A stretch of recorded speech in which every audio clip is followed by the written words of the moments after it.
What's up, everybody? Welcome back to the Live with Brandon Blakeney podcast. Of course, I'm your host, Brandon Blakeney, aka Brandon Lee TV. Back at it again with another banger, my friends. Y'all know the vibes. Kick back, relax, and come take a ride with me. You are now locked into the Live with Brandon Blakeney podcast. Here is your host, Brandon Blakeney.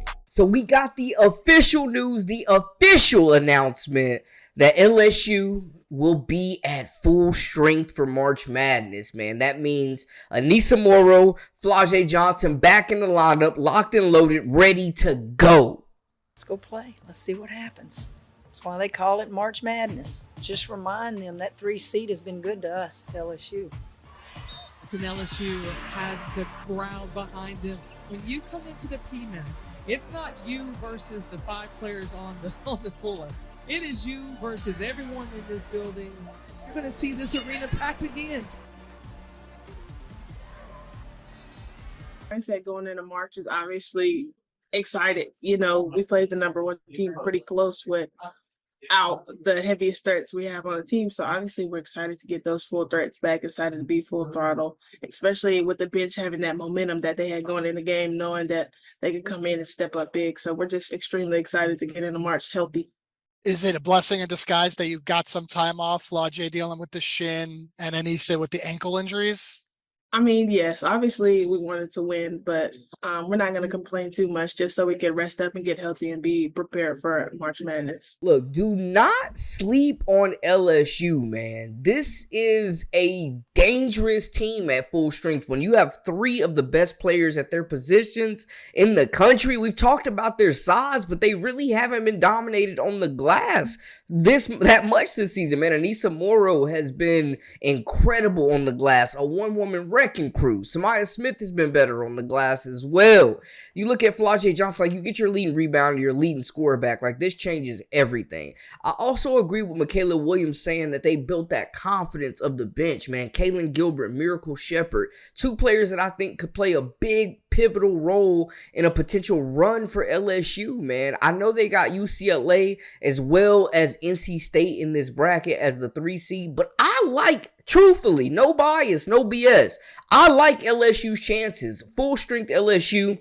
You get some good play out of Jersey Wolfenbarger, Samaya Smith, Miracle Shepherd, Cheyenne Day Wilson, Laster Poa handling the point position. If they can make shots, if they can rebound as a team, if they continue to defend, if they can get out and run in transition, if you let Michaela Williams get to her spots and get on Michaela Island, MK Island, it's going to be a long night. I like their chances against the thing with UCLA, of course, is the big. But we saw how they guarded Reagan Beers. Like, they bring the pressure, they run at you, they throw bodies at you, and they really do a good job, I think, of limiting bigs for the most part. Like, Oldacre was big for Texas, and they limited her. So we could see a similar defense, man. Don't sleep on Samaya Smith being an enforcer down low. Now, she's given up a lot of size, but inevitably they may end up seeing Lauren Betts, which could cause a problem. Now, LSU, they have some depth. They have ISO ball, man. Like, if you put those 3 superstars with Michaela Williams, with Flau'jae Johnson, with Anissa Morrow, like, I still like them against UCLA, man. I think UCLA has shown up for majority of the games, but UCLA against USC, man, other than the Big Ten championship game, we saw how you can play Lauren Betts. We saw the blueprint of bringing pressure to her, hedging, trapping her, forcing, just completely collapsing on Lauren Betts, man. And we saw how that can really transform and limit the UCLA offense. So if I'm LSU, I'm not really terrified of UCLA. I like them in a matchup against NC State as well, man. I think their guards are better than NC State's, and that's no shade to Zoe Brooks, Isaiah James, who's a walking bucket, and Sanaya Rivers. That's no shade to them. NC State has some solid bigs as well, but I just don't think they have as much talent or closing ability. Like, Michaela Williams is the closer. she can close out games. If the game is close in the fourth quarter, like, I'm trusting Michaela Williams to go get me a bucket. Her confidence has been built. Not to mention the bench's confidence has been built. There's a lot of players like Caitlin Gilbert could be in for a breakout March. Flau'jae Johnson is going to be a big-time player in March for this team. Coach Kim Mulkey has this group fired up. They got Big Four's music playing. Like, LSU is one of the most dangerous teams in the country at full strength. They've played everybody extremely tough. They battled Texas in that semifinal matchup with their bench, man. Michaela Williams was in foul trouble. Flau'jae was out. Anissa Morrow was out. And they still made that a very tough game. Defensively, they were really good. If they can tap into that, but keep the offense up, I would not be shocked to see LSU make an Elite Eight or a Final Four run. I genuinely wouldn't. I think they are one of the most talented teams in the country, and they have a legitimate path to the Final Four. I mean, when you look at them as a 3 seed, like, you've already beaten Ole Miss. If you can really lock up on Lauren Betts, you can get past UCLA. Like, I'm telling y'all, USC laid the blueprint. Florida State will be a good challenge for them as well, with Sanaya Laston leading scorer in the country, but they just don't have enough firepower, I don't think. I wouldn't be scared of Michigan State. Harvard is a team that could surprise some people with Hermione Turner, and they're one of the best defensive teams. But this is not a bad draw. Georgia Tech, also a solid group as well. Baylor definitely came into their own towards the end of the season, making it to the Big 12 championship game. They have some good guards. Aaronette Von Lay is one of the better bigs in the country that could give them some potential problems if they match up.